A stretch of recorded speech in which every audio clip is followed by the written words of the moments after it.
ಸ್ವಾತಂತ್ರ್ಯ ಬಂದು 77 ವರ್ಷ ಆಯ್ತು. ಸಂವಿಧಾನ ಬಂದು 75ನೇ ವರ್ಷ. ಈಗ ಅಮೃತ ಮಹೋತ್ಸವ ಆಚರಣೆ ಮಾಡ್ತಾ ಇದ್ದೀವಿ. ಸಂವಿಧಾನ ಬಂದಂತ ವರ್ಷ 75ನೇ ವರ್ಷ ಆಚರಣೆ ಮಾಡ್ತಾ ಇದ್ದೀವಿ. 2 ಬಾರಿ 2 ಅವಧಿಗೆ ಅಧಿಕಾರ ಮಾಡಿದ್ದಾರೆ ಭಾರತೀಯ ಜನತಾ ಪಕ್ಷದವರು. 2008ರಲ್ಲಿ 2018ರಲ್ಲಿ. ಯಾವತ್ತಾದರೂ ಕೂಡ 2008 ಇರ್ಬೋದು, 2018 ಇರ್ಬೋದು, ಕರ್ನಾಟಕದ ಜನತೆಯ ಆಶೀರ್ವಾದವನ್ನು ಪಡೆದು ಅಧಿಕಾರ ಮಾಡಿದ್ದಾರ? ಯೋಚನೆ ಮಾಡಬೇಕು. 2008ರಲ್ಲಿ 113 ಗೆಲ್ಲನೇ ಇಲ್ಲ, ಅವರು 110 ಗೆದ್ದದ್ದು.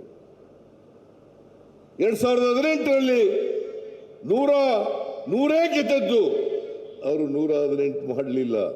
ಇವತ್ತೇನಾದರೂ ಕರ್ನಾಟಕದ ರಾಜಕಾರಣವನ್ನು ಹಾಳು ಮಾಡಿದ್ರೆ, ಪ್ರಜಾಪ್ರಭುತ್ವವನ್ನು ನಾಶ ಮಾಡಿದ್ರೆ ಅದು ಭಾರತೀಯ ಜನತಾ ಪಕ್ಷದವರು.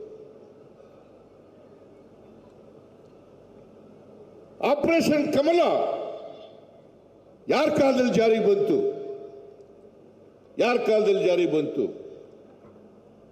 ಆಂಟಿ ಡಿಫೆಕ್ಷನ್ ಲಾ ಈ ದೇಶದಲ್ಲಿ ಜಾರಿಗೆ ತಂದವರು ರಾಜೀವ್ ಗಾಂಧಿ ಅವರು ಪ್ರಧಾನಮಂತ್ರಿ ಆಗಿದ್ದಾಗ.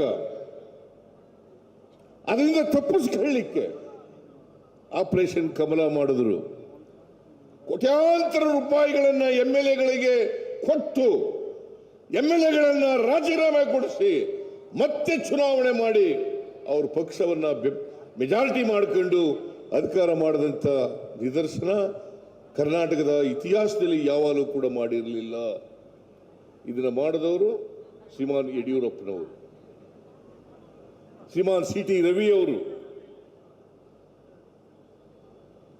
ಶ್ರೀಮಾನ್ ಅಶೋಕ್ ಅವರು, ಶ್ರೀಮಾನ್ ಬಸವರಾಜ ಬೊಮ್ಮಾಯಿ ಅವರು. ಜನರ ಆಶೀರ್ವಾದ ಸಿಕ್ಕಿತ್ತ ಯಾವಲ್ಲಾದರೂ?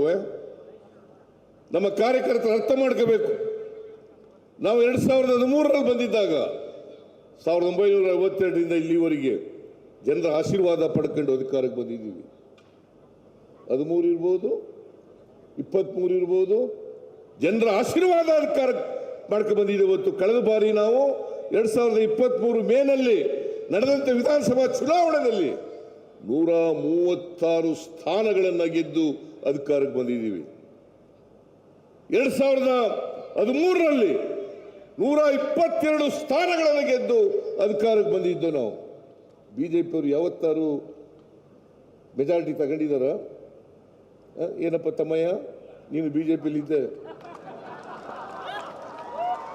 ಯಾವಾಗಲೂ ತಗೊಂಡಿದ್ದಾರ? ಯಾವಾಗಲೂ ತಗೊಂಡಿಲ್ಲ, ಯಾವತ್ತೂ ಕೂಡ ತಗೊಂಡಿಲ್ಲ. ಅನುಕ್ಷಣದ ಸುದ್ದಿಗಳಿಗಾಗಿ ವಿಸ್ತಾರ ನ್ಯೂಸ್ ಯೂಟ್ಯೂಬ್ ಚಾನೆಲ್ ಸಬ್ಸ್ಕ್ರೈಬ್ ಮಾಡಿ. ಹೊಸ ಸುದ್ದಿಗಳ ನೋಟಿಫಿಕೇಶನ್ಗಾಗಿ ಬೆಲ್ ಐಕಾನ್ ಕ್ಲಿಕ್ ಮಾಡಿ.